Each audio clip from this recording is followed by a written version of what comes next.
A Kansas City mother charged in the death of her 1 month old. She said that she mistakenly placed the infant in the oven.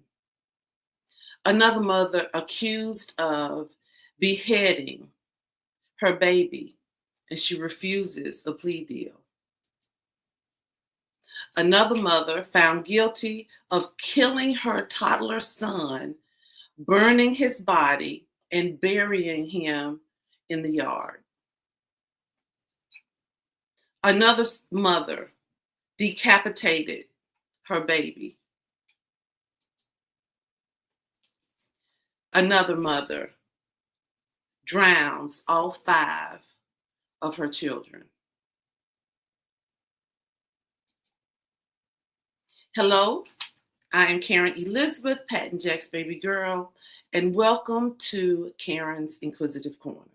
So glad to have you all today. Today, we're going to talk about postpartum depression. Believe it or not, there are some people who feel that postpartum depression is not real.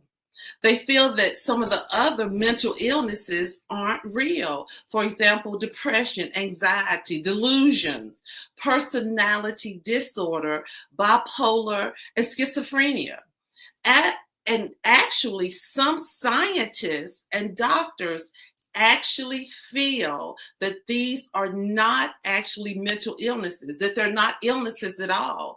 They're just conditions made up that the person does to get away with. They have no illness, no mental issues, no brain disorientation or anything for these particular diseases. Do you think that way too? Let me know. Postpartum depression affects 1 in 8 new mothers. Now, within the first year is usually when the mothers go through postpartum depression. But who knew that it can actually occur 3 years after the baby is born? And it can actually last up to 21 years after birth. I had no idea. Who knew? It's estimated about 75% of women with postpartum depression go untreated. 500 children are killed each year in the United States due to, as we go through this and actually talk about postpartum depression, I know the biggest question you're probably thinking, what is postpartum depression? Well, I'm glad you asked. When women are pregnant, their hormones increase and just go off the roof. They cry, they're emotional, their hormones just go crazy. After they have that baby, their hormones just drop instantly down. And that is one of the reasons, one of the causes that scientists say starts postpartum depression. Now, some of the other things include having a history of depression, stress, anxiety, your environment, your home environment, your work environment, your social environment. But like a lot of illnesses that we've talked about in the corner, they really do not know what causes postpartum depression. So the causes that I just gave you, those are causes that they found in studies, but they cannot say this is actually why a woman goes through postpartum depression. That may explain why some people, some doctors, some scientists actually question if postpartum depression is really an illness, nevertheless, a mental illness. So let's look at some of the signs and symptoms of postpartum depression. Persistent sadness. So these, of course, are going to go hand in hand with some of the signs and symptoms for depression, postpartum depression. You're going to feel sad. You're going to have anxiety. You're going to feel hopeless. You're going to worry just a lot over everything. You're going to have mood swings. You're going to be irritable. You're going to be easily to anger, and you're going to feel detached from your family and your friends. You're not going to want to go to any family reunions or church or any get-togethers, or even have people come over to visit or to see the baby. You're also going to have a difficulty bonding with that baby. You're going to feel really disconnected with that baby and really kind of strange, like, who is this baby? Knowing all the time in your mind that you're not supposed to be feeling that way. So that also adds to the depression and the stress, because you can't love that baby. You're not able to give that baby that motherly love like other mothers can after they have the baby. You're also going to neglect the baby's needs. The baby could cry all day and you just kind of take that crying out of your mind. You keep doing what you're doing. You're not going to cuddle the baby. You're not going to love on the baby. You're not going to rock the baby to sleep. And you actually may not even feed the baby when you're going through postpartum depression. Now, I want you to think as we go through this topic, the women that I mentioned earlier, and there was a lot more that I could have mentioned that actually went through the process of killing their children or killing their child, going through postpartum depression. I want you to think about that and think about whose fault is that as we go on and we talk about this a little bit more. The woman also will have thoughts of death, thoughts of suicide, not just for themselves, but for their children also. They're not able to think clearly. They can't think logically. Their mind is just really disoriented. They're not able to, 2 plus 2 does not equal 4 to them. And they just can't seem to put it together and make decisions about what they should do or what they shouldn't do. And one of the biggest things is they have no control over their feelings. They can't change them. Now, a lot of people confuse postpartum depression with baby blues. And they're two separately different things. Now, if you have baby blues, it's usually mild and it's temporary and it only lasts for a few weeks. But you're not neglecting your baby. You're not having thoughts of hurting yourself or hurting your baby. You're not really isolating yourself to the point where you just go into this deep depression. When we talk about postpartum depression, we are talking about a mental illness. We are talking about something very, very severe. And as I said earlier, it can actually last longer than a year. And you can have postpartum depression, as I said earlier, you've had your baby. That is not the case with baby blues. They are two different things. Do not confuse those. Postpartum depression, like I said, can occur after a pregnancy, but usually it occurs within the first few months or within that first year. A lot of people think when women go through postpartum depression, it only happens with that first child. That is not true.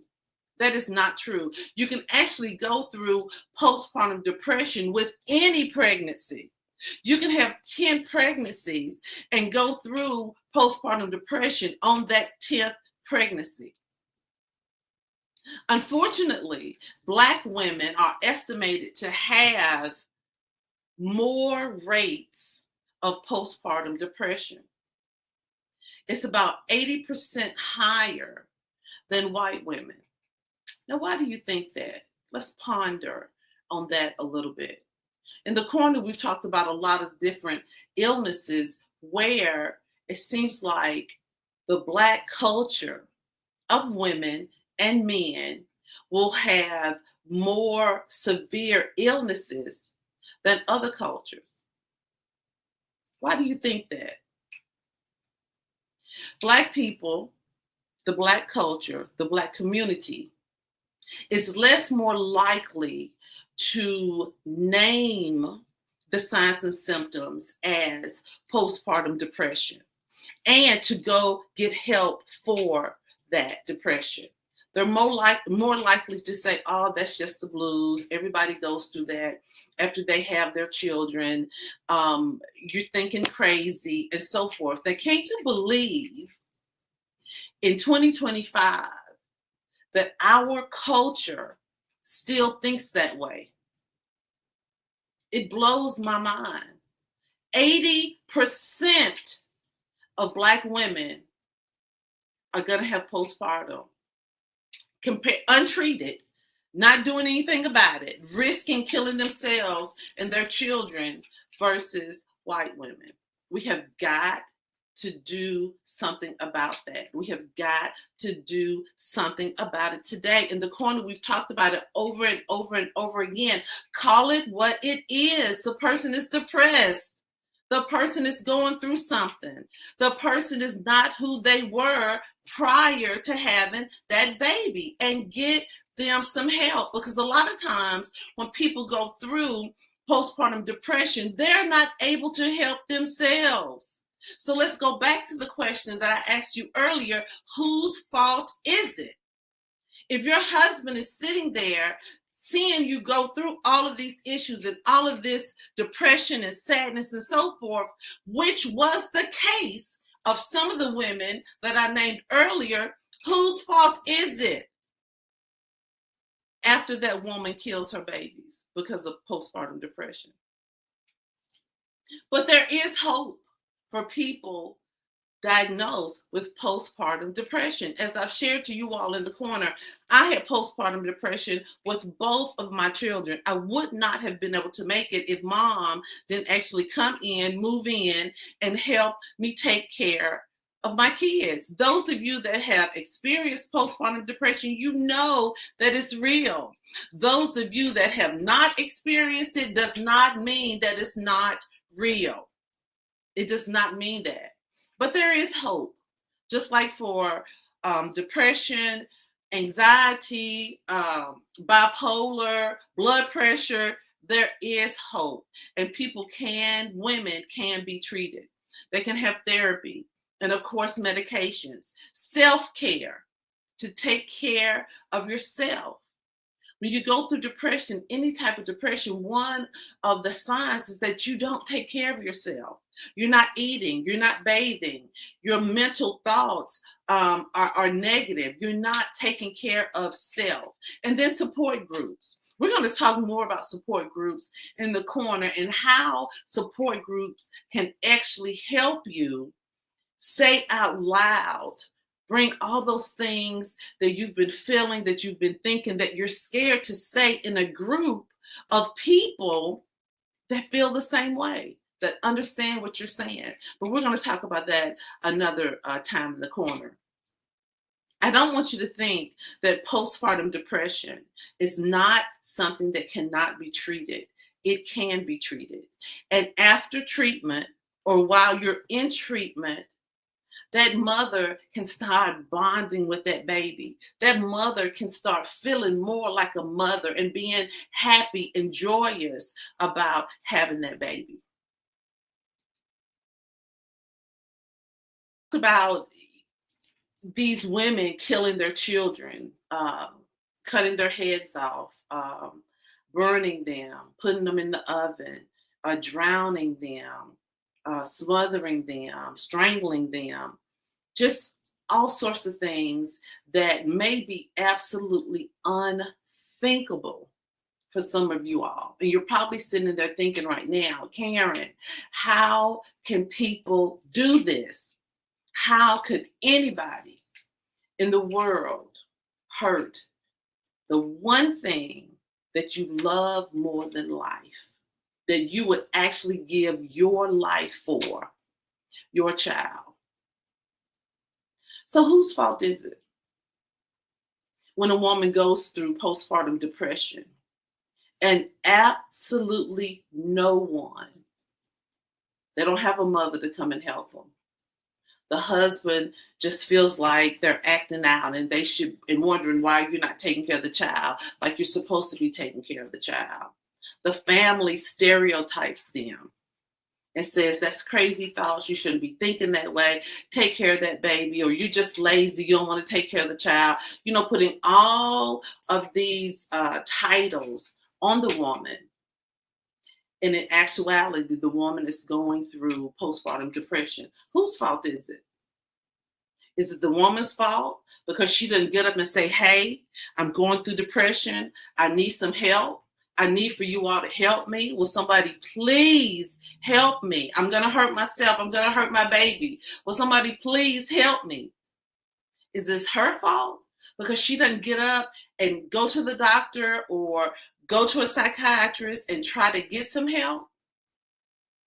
Or is it that so-called friend's fault because instead of helping them, instead of listening to them, instead of noticing the changes in their friend prior to having the baby related to how they feel after they have the baby, and they didn't bring it to their attention? Is it the fault of the family? Is it the fault of the father or the husband? Who's at fault here? Or is everybody at fault here?